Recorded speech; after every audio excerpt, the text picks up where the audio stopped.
Mon arrière-grand-père était charpentier de marine à bord d'une goélette.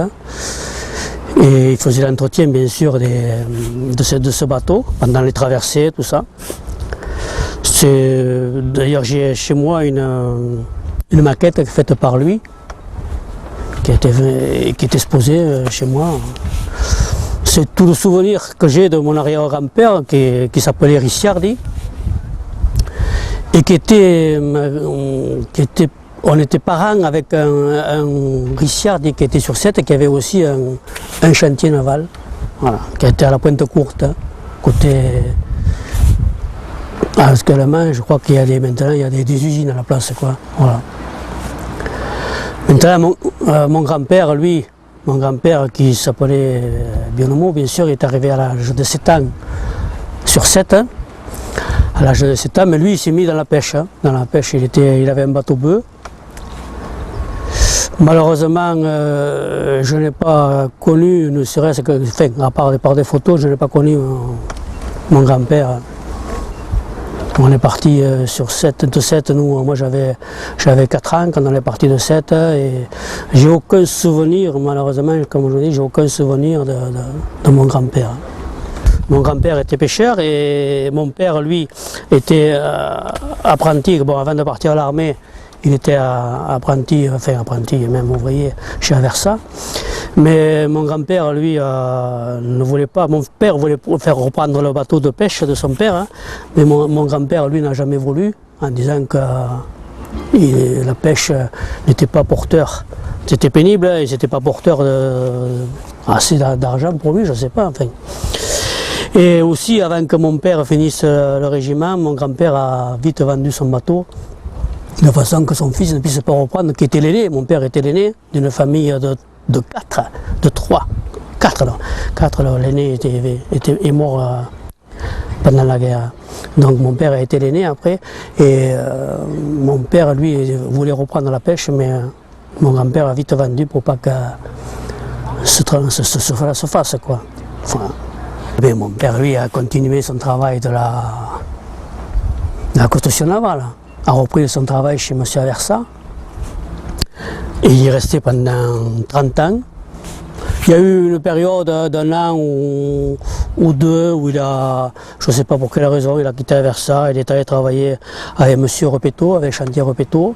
Mais ça, je vous dis, ça n'a pas trop duré, je ne sais pas pour quelle raison. Voilà. Et puis après mon père, après il y a eu André Aversa, qui est le fils qui est installé, et mon père en 1948 a décidé de quitter les chantiers Aversa pour venir sur Metz, s'installer à son compte. Voilà. Dans le magasin, dans l'entrepôt qui avait été acheté 2 ans auparavant par mes grands-parents. Mes grands-parents avaient acheté le magasin pour que son fils puisse s'installer là-bas sur Metz.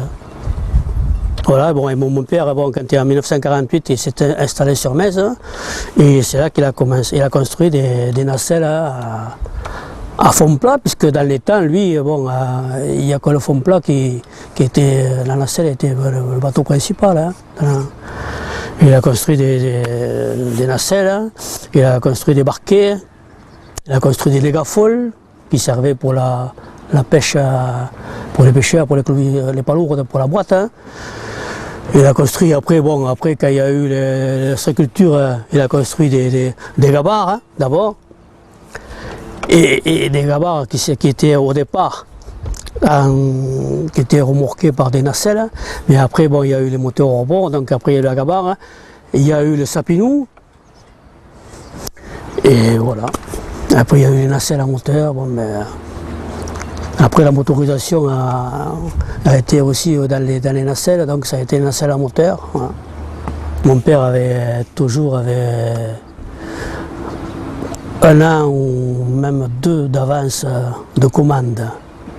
Il faut dire qu'il travaillait, mon père a toujours travaillé seul. Il y a un monsieur, il y avait toujours un voisin qui aidait, ou après il y a eu un retraité qui était ami avec nous, un retraité des usines Lafarge qui servait d'apprenti, vous voyez. Même ma mère servait d'apprenti. Quand il y avait une planche, bon, les bordins, il faisait 6 ou 7 mètres de long. Il fallait, c'était pas pénible, mais il fallait tenir au bout de la scie, il fallait bien tenir la planche. Donc, soit c'était ma mère, hein, mais ça a été aussi un monsieur de retraité de Lafarge qui chaque jour venait, c'était sa passion. Il travaillait, il était avec mon père, il nettoyait l'atelier, il aidait, là, il tenait le bout de la planche, et bon, en attendant que moi, je sorte de l'école, quoi. Et ça a été ça, la vie de mon père. Il n'a jamais travaillé avec, toujours travaillé tout seul, et il faisait quand même, dans l'atelier, nous, il y avait 4 nacelles, une nacelle, deux nacelles de 18 ou 20, de 20 ou 21 pans, plus l'atelier permettait d'avoir, en plus de ces deux nacelles en construction, on avait un barquet, ou deux même, hein, de 16 ou 17 pans, et puis les gafoils, voilà. Les bateaux étaient commandés par des gens du coin, mais ça allait quand même, au départ, c'était Metz, Marseillan, Bouzigues, hein, mais après quand même, mon père, au bout de quelques années, il a eu une petite renommée, et après on a fait des nacelles même sur Martigues, et sur les tentes de Locat et Bages aussi. Il est parti aussi dans l'Aude. Hein, voilà.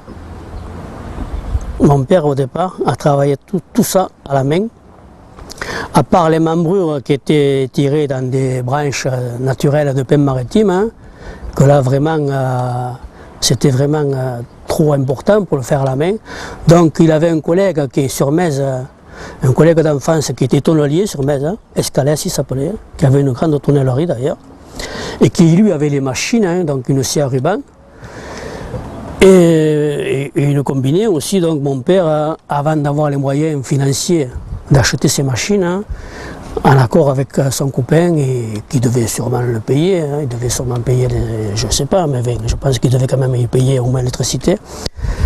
Il allait scier avec la charrette, hein, il avait porté tout ça chez M. Escalès, qui était rue des Salins. Et ma mère, là, alors ils allaient tous les deux porter ce bois, travailler chez lui.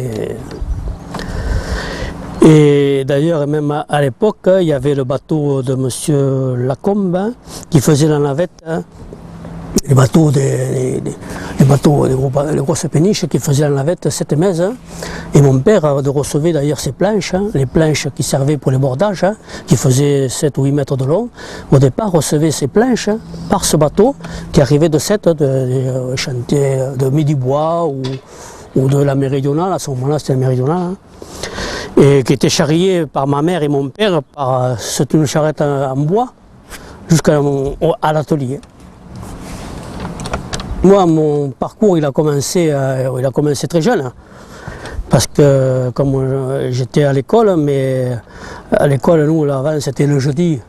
Maintenant c'est le mercredi, mais avant l'école était arrêtée le jeudi.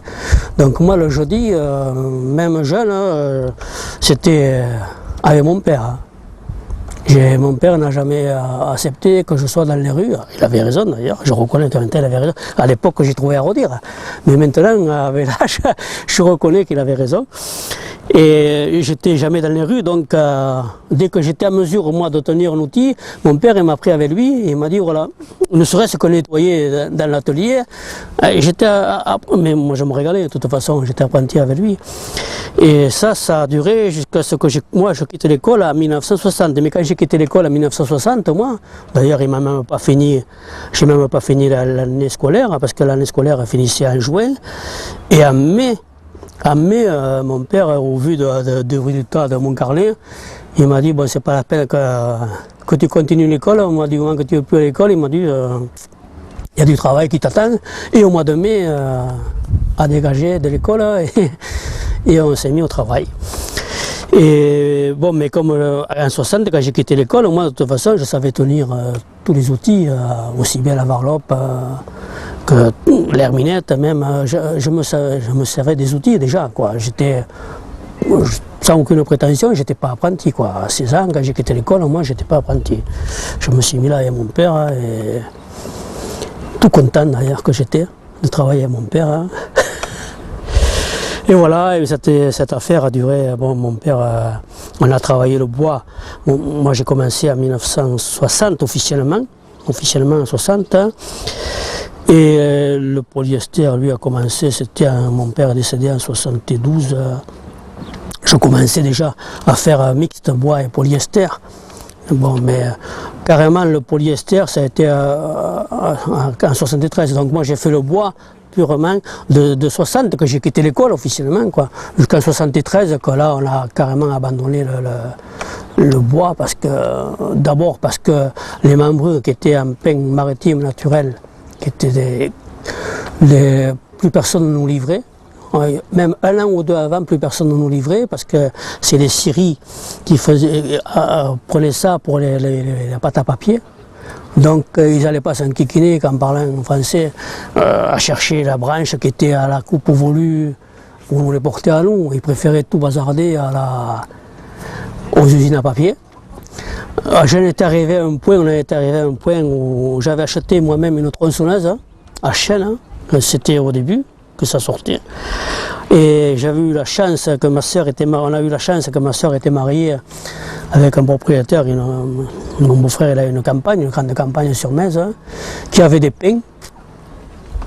Et chaque fois qu'il y avait un pin qui gênait, ou à lui ou à son voisin, on y allait. Et je coupais les arbres et on a maintenu l'activité de bois justement à ça, quoi. Et c'est grâce à ça qu'on a pu continuer jusqu'à ce que le polyester prenne vraiment le dessus, malheureusement, il faut dire, parce que bon, on n'a pas pu faire autrement. Moi, j'ai pas pu faire autrement. Mon père est décédé en 72, mais j'ai pas pu faire autrement que de me tourner moi vers le polyester. Sinon, il fallait que je ferme mon activité, quoi. Voilà. Je ne l'ai pas dit, mais mon père faisait une nacelle sans plan.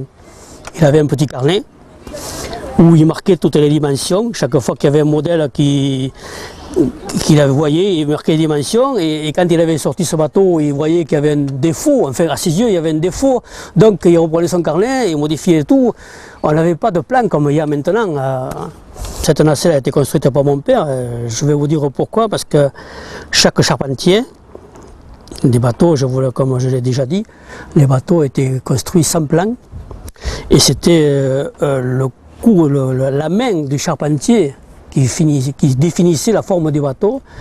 Et comme mon père, lui, avait une forme de bateau à lui, que je l'ai reconnu de suite. Et aussi, j'ai reconnu que c'était la construction de mon père par la forme pour les membrures aussi. Parce que les membrures étaient construites en pain maritime naturel. Et ces pains maritimes naturels, les membrures, mon père, elles allaient d'un côté à l'autre du plan. Il faisait toute la largeur du plan. Contrairement à certains chantiers qui tiraient les membrures dans des plateaux. Et donc, automatiquement, il y avait un ajout qui était en quinconce. Un ajout, bien sûr, qui était en quinconce. Donc, un quinconce, c'est aussi bien une fois d'un côté, une fois à bâbord, une fois à tribord. Mais mon père, lui, a préféré toujours, pour des questions de solidité, faire la membrure d'un bout à l'autre, de la largeur du bateau. Donc ça m'a, en plus de l'œil de mon père, du coup, la forme du bateau de mon père, ça aussi c'est un truc primordial. Je ne connais pas trop, à part Palavas qui faisait ce genre de construction, les chantiers sur 7 faisaient, comme je vous ai dit après, avec des plateaux. Pour des raisons simples, c'est que sur 7, ils faisaient davantage de chalutiers ou de catalans ou de barquettes. Donc leur rapport ou leur fourniture en bois était axée sur ça. Contrairement à mon père, que lui, ou Palavas, contrairement à ces deux chantiers, qui faisaient uniquement que des bateaux à fond plat. Donc leur rapport à membrure était uniquement que sur ça. Voilà. Et ce bateau j'ai assisté à sa construction parce que j'ai quitté l'école en 1960, mais comme je vous l'ai dit après, j'étais déjà moi, chaque jeudi, apprenti avec mon père, apprenti entre guillemets, parce que c'était pas encore le moment. Mais donc j'ai travaillé certainement sur ce bateau, pas longtemps, mais j'ai travaillé. Donc il y a du mon père, il y a 98% de mon père et 2% de moi peut-être. Ce genre de bateau était, cette nacelle servait pour à la clovissière hein, dans les temps. La clovissière, c'était les pêcheurs, ils avaient un long manche, hein, un châtaignier en principe. Hein. Pourquoi le châtaignier? Parce que c'était souple. Hein. Et ils avaient un long manche avec une espèce de drague, avec un filet, un panier en gros. Et ils ramassaient les clovis et les palourdes comme ça. Voilà. Donc cette nacelle servait à ça. Et ce qui est typique, c'est que Bouzig travaillait sur bâbord et Mez, lui, travaillait sur tribord. J'ai d'ailleurs jamais compris pourquoi, mais voilà.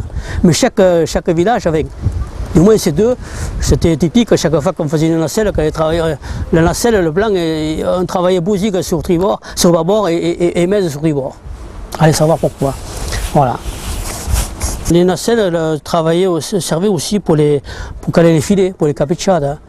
Quoique là, c'était plutôt des bateaux qui étaient plus petits quand même. Hein. Il y en a qui s'en servaient, mais pour les capichades, c'était les barquets qui servaient, qui faisaient 18 pans, 17 ou 18 pans. Les barquets qu'on faisait 17 ou 18 pans toujours, et qui servaient pour caler les filets, les capichades qu'on appelait à l'époque. Hein. Voilà. Et pour les titres où ils ramassaient les anguilles. Hein. Voilà. Et puis après, bon, il y a eu le négaphone aussi, comme je vous l'ai dit, qui servait pour faire la boîte pour les clovis, pour les palourdes. Hein. Voilà, les pêcheurs, ils s'en servaient à... Maintenant, ils ont les bouées. Ils ont les bouées, ils ont la tenue de plongée avec les saccages tout. Maintenant, c'est malheureux. Bon. Voilà. Sur ce genre de bateau, ben, il fallait être... En principe, ils étaient tout seuls, les pêcheurs. Hein. Ils travaillaient tout seuls, les pêcheurs. Ils n'avaient pas... La femme, hein, elle le servait uniquement que quand ils étaient à deux, mais c'était, comme je vous dis, l'épouse. Hein. Quand ils arrivaient à quai, ils faisaient le tri pour les clovis. Hein. Mais sinon, quand ils travaillaient tout seuls. À bord, ils étaient tout seuls à bord. Hein. Mais le Grand Pub à Ouest, comme toutes les autres nacelles de construction de mon père, de Bionomo, les membrures étaient faites en pain maritime. Hein. Pain maritime, pourquoi? Parce que c'était l'arbre, d'abord il était de la région, et puis après c'était l'arbre qui était le plus, les branches, c'était le rapproché, l'angle était le plus rapproché de la coupe des nacelles. Hein. Voilà. Donc dans un arbre comme ça, c'est là où on tirait le plus possible de branches pour les membrures. Maintenant, après, on pouvait les faire bien sûr avec d'autres chantiers, les faisaient les patanes, mais le patane, lui, n'était pas trop maritime parce qu'il arrivait à se pourrir. Et après les bordages, les bordées étaient faits en sapin. En sapin, nous on les faisait venir de Savoie. Pourquoi de Savoie? Parce que c'était la fibre du bois était la plus résistante pour le soleil. Et on arrivait à avoir des bois, des largeurs de 50 ou 60 cm, hein, magnifiques, des arbres magnifiques qu'il y avait dans la Savoie. Et puis après les étraves et les tambours étaient faites avec des chutes, toujours en pain maritime, hein, étaient faites avec les chutes de les membrures, parce que la membrure elle était faite en pain maritime, mais, je sais pas, je vous l'ai peut-être pas dit, mais les arbres ils faisaient une section de 40 ou 50, même 60 des fois, et la branche elle faisait 7 ou 8 cm de section. Et donc on avait énormément de chutes qui nous servaient d'ailleurs aussi pour nous, pour le chauffage, pour la maison. Personnellement, mes parents avaient un fourneau à bois et on se servait du chauffage pour ça, du pain. Et bon, les membrures, vous avez les chutes des membrures, je vous dis, on faisait les traves, les tambours. La quille, elle, par contre, la quille était un ormeau. L'ormeau, c'était le bois qui était le plus résistant pour nous et le plus facile aussi à percer parce que la quille, après que ça c'était la quille, c'était quand bien sûr, et je parle de la quille mais c'est qu'avec les moteurs ça, c'était celle-là elle n'a pas eu le moteur, mais l'ormeau c'était le plus facile à percer pour percer le tubitambo quoi. Sinon c'était en pain et sapin, les nacelles étaient toutes en pain et sapin, c'est chez nous, voilà. Mais les rodons, les plabords, les rodons étaient faits en hêtre, hein, de la colle. Hein. On les faisait venir de la colle. Pourquoi de la colle? Parce que je pense que mon père, quand même, il avait choisi ce bois, c'est qu'il y avait une raison. C'est que d'abord, on avait des grandes longueurs. on mettait des rodons donc, qui faisaient, c'était pas beaucoup de chantiers qui faisaient ça, toute la longueur des bateaux, on arrivait à avoir des plateaux de 8 mètres de longueur, donc les rodons étaient d'une seule longueur, et c'est ce qui tenait la nacelle, c'était la ceinture de la nacelle ça. Sinon, si on n'avait pas d'ajout, si on était obligé d'ajouter, il fallait ajouter bien sûr dans le milieu, et puis on était obligé de mettre un contre-rodon. Voilà. Il y a certains chantiers qui faisaient comme ça, mais nous non, nous on faisait le complet, le rodon il était complet, et on mettait juste une escormière à l'endroit de l'escan pour les rames, hein, parce qu'il fallait bien mettre quand même pour l'usure, il fallait mettre ça. Les termes étaient, c'est pareil, les termes avant et les termes arrière. Les termes avant étaient arrondis un peu, et les termes arrière, lui, bien sûr, étaient plats pour pouvoir s'asseoir, pour pouvoir tenir la barre de gouvernail. Mais les termes étaient toujours pareils, avec des chutes, les traverses des termes étaient faites avec des chutes du pain maritime toujours, et des chutes, et le dessus était en sapin aussi, avec les chutes qu'on avait du bordage, quoi. Voilà. Pourquoi les bateaux à fond plat d'abord dans les temps? Et mais dans les temps, des bateaux à fond plat, la priorité des bateaux à fond plat, c'est justement qu'il n'y a pas beaucoup de tirants d'eau. Et nous, dans les temps, sur les bords de l'étang, les pêcheurs, quand ils rentrent dans les ports, ou même quand il y a beaucoup de plages sur les bords, donc ils pouvaient amourer et monter le bateau en terre, hein, qu'avec une catalane ou avec une barquette, le tirant d'eau est beaucoup plus important, donc il n'y avait pas la possibilité. Dans une catalane, vous étiez soit le laisser au mouillage, hein, soit le rentrer dans un port. Voilà. Donc c'est pour ça que les pêcheurs ici, et puis dans les temps, ils travaillaient à la rame, hein, ou à la latine, donc le bateau à fond plat, c'était le bateau idéal pour ce genre de travail.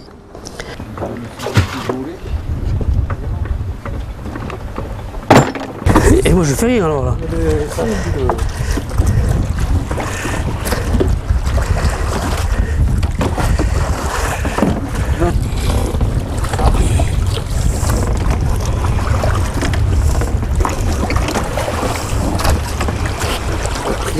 De vos chambres au cas où.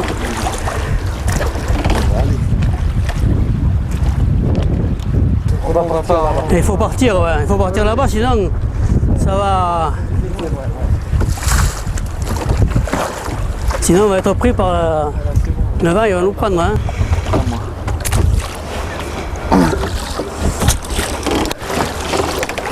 Voilà. Il vaudrait mieux rester derrière. Marc à tous les trois, ouais.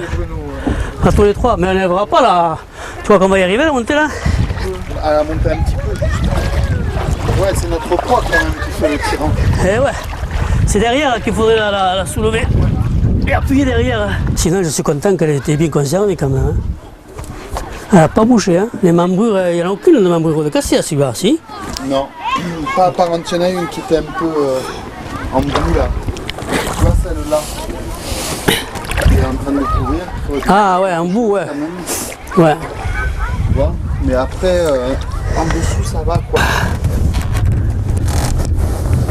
Oh, on va prendre du val. Je vais le reprendre. Ouais. Ouais, je suis droit, dans l'axe. C'est-à-dire que tu tires pas droit, ouais.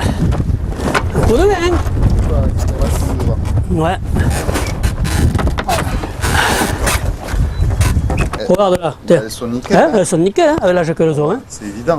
Ben, c'est vrai qu'il ne reste pas beaucoup de nacelles dans les temps d'auto, des nacelles en bois, je parle. Malheureusement, chaque fois qu'il y avait... Bon, ben, d'abord parce que le polyester, malheureusement, a pris petit à petit la motorisation, et puis le polyester a pris malheureusement là-dessus. Je dis malheureusement parce que ouais, c'est vrai, ça n'a pas du tout le même charme. Mais les nacelles en bois, les seules qui nous restaient, et qui étaient, moi j'en ai vu, qui étaient en état. Moi on avait le magasin, nous, à côté du port. Le chantier, il était à côté du petit port de pêche. Il y en a une nacelle qui était en état, et chaque fois qu'il y avait la Saint-Jean, les pêcheurs ne savaient pas quoi faire. Alors, ils trouvaient autre chose que allez, le bois, le grand feu de la Saint-Jean, on le faisait avec les nacelles. Alors le gars, il avait une nacelle en polyester, donc la nacelle en bois était dans un coin.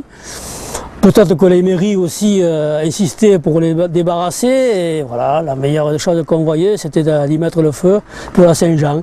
Et c'est comme ça qu'on est arrivé, à l'époque maintenant, à l'époque on est là, on n'a plus de nacelle en bois sur Metz, et on est en train de les rechercher, Je ne sais pas où c'est qu'on va les trouver ces nacelles. Je crois qu'il y en a sur Marseillan, mais sur Metz, il y en a 2 ou 3 qui servent uniquement, qui ont été repêchés ou qui ont été donnés heureusement par quelqu'un qui en avait une, mais c'est une nacelle à moteur. Il y a M. Roussel qui avait une nacelle à moteur qu'il a donnée au patrimoine, pour le patrimoine de Mézois. Mais sinon, tout est parti. Voilà, les 2 ou 3 qu'on a, elles servent pour le patrimoine, hein, et encore, elles ont le bois à parent, mais extérieurement c'est du polyester. Elles ont été stratifiées pour la solidité, pour l'étanchéité. Alors, voilà, c'est tout ça, c'est regrettable, mais c'est comme ça.